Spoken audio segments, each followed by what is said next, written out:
That was embarrassing. It's never brewed coffee in my whole life, so I'm like a golden retriever knocking stuff over with my tail.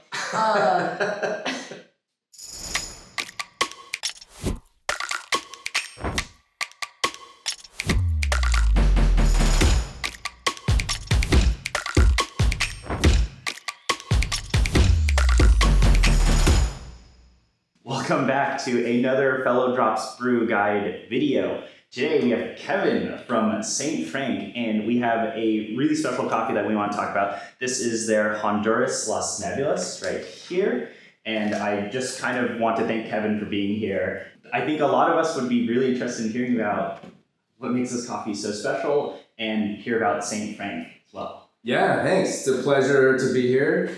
This is a phenomenal coffee. It really represents the relational focus that we have toward quality, but also just all things good in life that we want to be a part of, right? Good in life, yeah. And so this really represents an incredible study in terroir, which we're really fortunate to, because we work so closely with small-scale growers with really unique parcels of land, like Burgundy. If anybody's a wine nerd out there, that's where the idea of terroir comes from. And so, this is a great study of that, but also the reason we can have a study for that is because we have such a long-standing relationship with the family on this small plot of land. 3 farms that are all less than 1.5 acres each.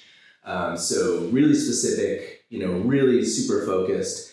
And so this is actually the father's coffee of 2 sons. But the fun story is that our relationship started with the 2 brothers. And they're at the top of a ridge, like a kind of little shoulder of the mountain.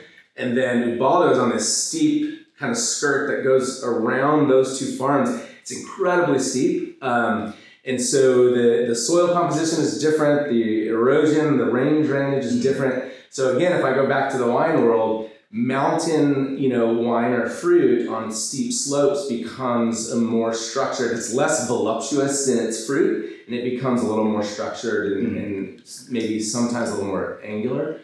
But that's a really fun thing. And then here, this is a field blend.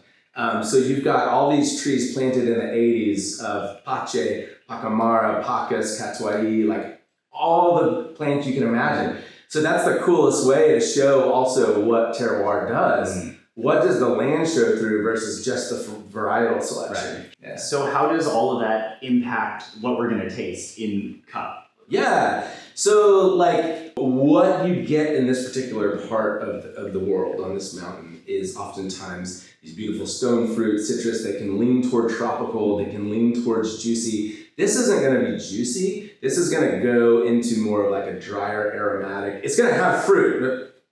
It's got plenty of fruit, but what I'm saying is the feature becomes that when I mentioned that kind of steep slope brings the terroir flavors to the fore. One thing this mountain is known for, and I've cupped thousands of these coffees over the years of different pickings, is this juniper pine kind of allspice range of a resinous aromatic. Whereas his son's coffees get more like juicy, exuberant fruit, this goes in, it has the beautiful fruit, but it really has this beautiful like brown sugar allspice thing that kind of comes through, and it's really lovely. Well, I'm super excited to try that, and Haley was brewing here on the side. Could you talk a little bit about the brew recipe that I was using?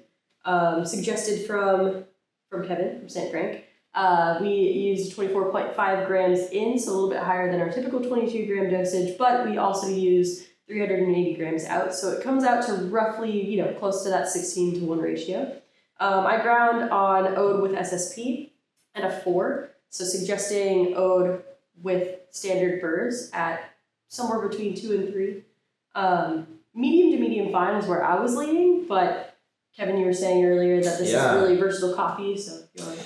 Yeah, it's an incredible starting product, which means anything you end up brewing, if you have a great quality brewing product, good roasting, it's going to be great. But with that being said, we do go for a versatile brew in how we develop the coffee.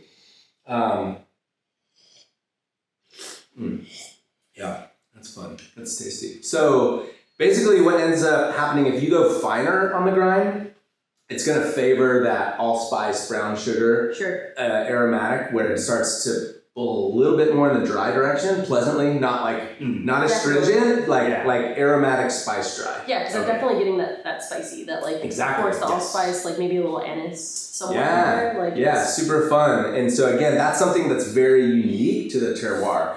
These varieties on other parts of the world do not show those aromatics. And so, but if you go coarser, then the fruit quality is going to start opening up. The spices, the warming spices will recede. The fruit will open up, and the fruit that we get in this coffee, to me, it always every year it shows a little bit of a plum character when you get into the stone fruit. It's not it's not cherry or peachy. It goes a little more like plum. Any citrus it shows might lean more in like the blood orange direction than like a bright bergamot or a a Meyer lemon. But it's got class of the terroir. It's got excellent farming, processing. Like you can taste all of that. Yes. And hopefully, like you get to taste the place through it. I know it's hard to translate to someone who hasn't been there, but that's the fun thing of the relationship we get to have over all these years, is getting to know, what does this place taste like? Okay, well, this was awesome. Thank you so much for watching today's Brew Guide video, and we also want to thank Kevin for coming out here to film video with us. Otherwise, if you have any questions regarding fellow drops or anything we've talked about today, please let us know. And remember, it's super easy to order from Drops. All you have to do is text us back. We, will send you coffee if you let us know how many bags you want. We won't send you coffee or charge you if you don't text us back. But thank you again for spending the time watching the video. We'll see you